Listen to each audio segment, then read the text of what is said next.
বলছে কি একজন শপকিপার কই যাচ্ছে, শপকিপার 80 কিলো চাল কিনেছে, ঠিক আছে, ডিসকাউন্ট পেয়ে যায় 10 টাকা, এবং বলছে কি 1 কিলো চাল উনি বেশি পাবে 20 কিলো কিনলে, প্রতি 20 কিলো কিনলে 1 কেজি চাল উনি বেশি পাবে।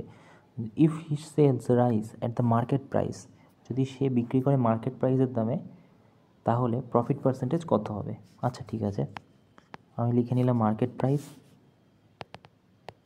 ঠিক আছে, মার্কেট প্রাইস লিখলাম, সেলিং প্রাইস লিখলাম, কস্ট প্রাইস লিখলাম। ওকে, তো কী বলছে যে ভালো করে বুঝবে, বলছে 80 কিলো চাল কিনছে 10% রেটে। আচ্ছা আমি ধরে নিলাম পার কিলো চাল 10 টাকা করে কিনেছে, ঠিক আছে, 10 টাকা পার কেজি, তো পার কেজি 10 টাকা, ঠিক আছে, পার কেজি 10 টাকা যদি হয়, তাহলে 80 কিলো চালের দাম কত? তুমি বলবে 800 টাকা, কিন্তু বলছে 10% ডিসকাউন্ট। আচ্ছা 10% ডিসকাউন্ট মানে কত? 800, 10% ডিসকাউন্ট মানে 720,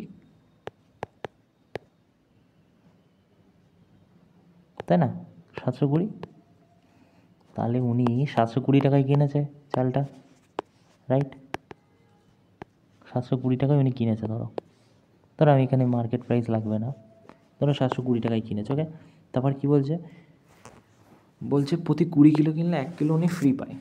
শপকিপার না, ধরো 20 কিলো কিনলো 1 কিলো ফ্রি, 20 কিলো কিনলো 1 কিলো ফ্রি, 20 কিলো কিনলো 1 কিলো ফ্রি, 20 কিলো কিনলো 1 কিলো ফ্রি, 20, 40, 60, 80, তাহলে 80 কিলো কিনলে 4 কিলো ফ্রি, 84 কিলো, ঠিক আছে।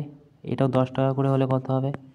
8400, এটা ওনার মার্কেট প্রাইস পড়েছে কিনতে, ঠিক আছে। তো উনি কিনেছে কত টাকায়? 720 টাকায়, ঠিক আছে, কিন্তু আসলে কত টাকায় কেনার কথা? 840 টাকায়, তাই না?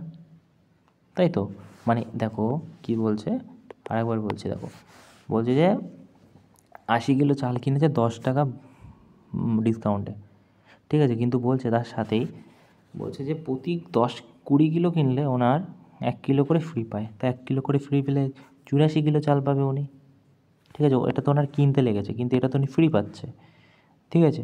তাহলে এইটাকে যদি এই দামে কিনে যদি এই টাকায় বিক্রি করে, তাহলে বলছে কত টাকা প্রফিট হবে মার্কেট প্রাইসের উপর।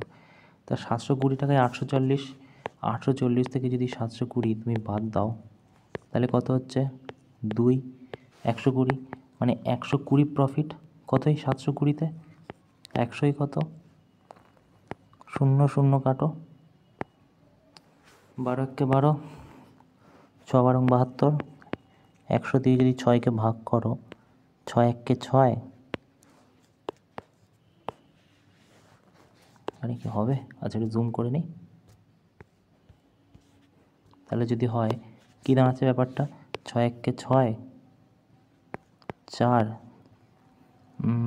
6 2, 4 6 24, 5 6 30, 6 6 36, তাহলে 4, 16 পূর্ণ 4-এর 6, 2 2 4, 3 2 6, 16 পূর্ণ 2-এর 3 উত্তর হবে, তাই না?